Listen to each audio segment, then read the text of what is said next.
nanay, welcome back. Ito, tuturuan ko kayo magluto ng tinolang may kalabasa. Ito yung ingredients natin. Ang ating ingredients ay dahon ng sili, papaya, chicken, panggisa natin, bawang, sibuyas, luya, asin, patis, tsaka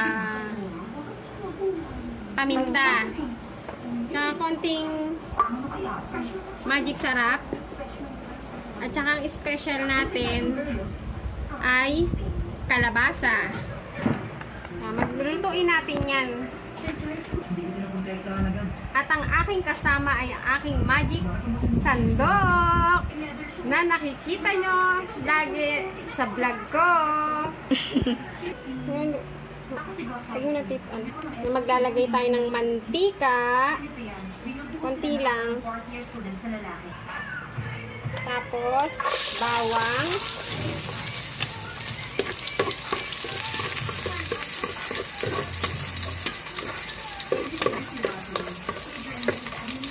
Yan, kailangan medyo tostado ng konti yung bawang natin. Tapos, sibuyas.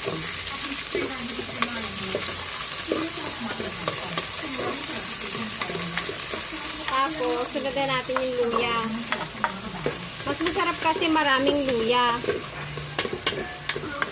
Pang anti-COVID din yan, gamot. Ayan, haluin lang natin. Gigisa lang natin yung bawang sibuyas. Ayan. Tapos, isusunod na natin ito yung chicken. Chicken natin.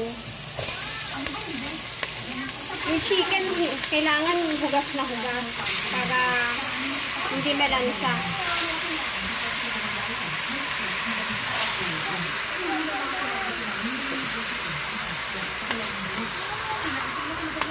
Haluin natin. Gigisa natin yung chicken para mawala yung lansa.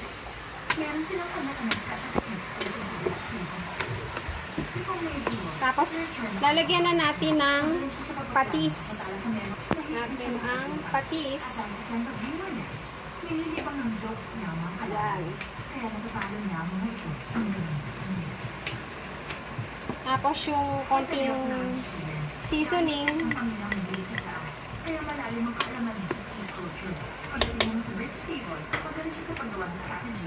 Tapos hayaan lang natin siyang magisa maigi. Kailangan gisang-gisa siya. Tatakpan muna natin siya. Natin.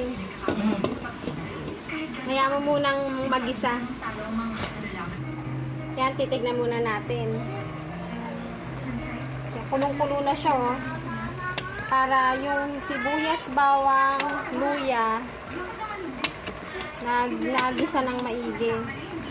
Parang medyo naluluto yung manok. Tapos lalagyan natin ng tubig. Lagyan na natin ng tubig. Para ito na yung magiging sabaw niya. Lagyan na natin tubig. Yan na yung sabaw niya. At lalagyan natin ng paminta. Hayaan lang natin uling kumulo. Tatakpan uli natin. Yan. Yan guys, titignan natin kung kumukulo na. Wow! Yan, kulo na siya. Haluin natin. Luto na yung chicken, no? Ngayon, titimplahan natin siya ng konting asin. Tignan natin siya ng konting asin. Tatansyahin na lang natin yung asin kasi nilagyan na natin siya ng patis kanina. Baka sumobra umalat. Tapos ilalagay na natin yung papaya. Ito guys, yung papaya, Kasi sa probinsya talaga, pag nagtitinola, papaya yung nilalagay. Tsaka native na manok. Pero sa atin dito sa Manila, uso na yung sayote, tsaka manok. Pero ngayon, lalagyan natin to ng kalabasa. Maiba naman para may tamis yung tinola natin. Tapos tatakpan uli natin siya, yan natin siyang kumulo kasi maluluto yung papaya. Yan, kulong-kulo na siya. Tapos kasi lalagyan na natin yung kalabasa. Yan. Para maluto na rin siya kasabay nung papaya. Para may sustansya naman yung sabaw ng tinola natin. Tapos tatakpan uli natin para maluto yung kalabasa.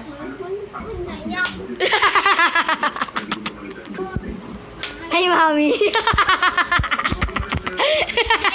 Sa yung mga kananay. Habang nagluluto. Mami, nakabisyo na talaga. Sanjay, paano ka nagkaroon ng joker? Wala akong oras dyan. Magic. Sanjay, saan ka pupunta? Mami. Sabihin mo. Sa kanilang mga bahay, kahit yung mga may hawak na quarantine pass, kansilado rin na ng Mga kananay. lockdown dito sa Tondo. Yan. Maynila, mayroon ng 200. Tignan nyo, pag may kalabasa, medyo nag-orange ng konti yung sabaw. Siya naluluto. Tsaka lumalambot. Pero gagawin natin, magdudurog tayo ng konting mga tatlong kalabasa. Lumabas ng bahay, baka magkaroon ka kanina sa mga eskinita ng Tondo, District 1 at Summit Mountain. Hanggang tulog na lang sa bintana. Yan. Ayan, kalabasa para sa mga batang malabo ang mata. May lalagay na natin kasi luto na rin yung papaya. Malambot na. Lalagay na natin yung Sa Maynila, pangalawang maraming mga kananay, lalagay na natin yung dahon ng sili. kasabay ng hard lockdown ang mass testing. Pero ayon kay Police Lieutenant Yan. Colonel Christopher Navida, hindi pa rin sila kampante dahil ang iba sumusunod lang. Yan, ang sarap niyan. Yung dahon ng sili kasi madali lang naman maluto yan eh. Pero yung chicken natin, luto na yan oh. Tsaka iba yung kulay niya, orange na oh. May pagka-orange. Okay. Masarap na to. Ito, luto na. Luto na to. Ano ba yan? Bango ah. Siyempre, tinolang may kalabasa. Tikman mo. Lulang may kalabas. Ano nga? Nandito ka na rin dahil iiyaw ka. Nakakatwa, bawal pang mula ng tubig. Ayun na naman pala, Nakakain ka sa Lahat ng hirap sa init at sikip, sinamang morente na may ating pagkaanak Sarap. nakasiksik. Pwede. Pwede. Ay, kalbo! Luto na mga kananay. Patayin na natin. Tapos, takpan na natin. Kasi, kakain na kami. Magpe-prepare na. Let's go. Guys, kain na tayo. Yung niluto natin tinolang may kalabasa. Social distancing, kailangan ang masasakay na. Ang dating 52, Tama. Kain na. sa 26 na lang. Sagot ng mga operator ang alcohol at thermal scanner. Kain na. Wala, nalungi sila sa bawat biyahe. Bye! Kamusta kain nyo dyan?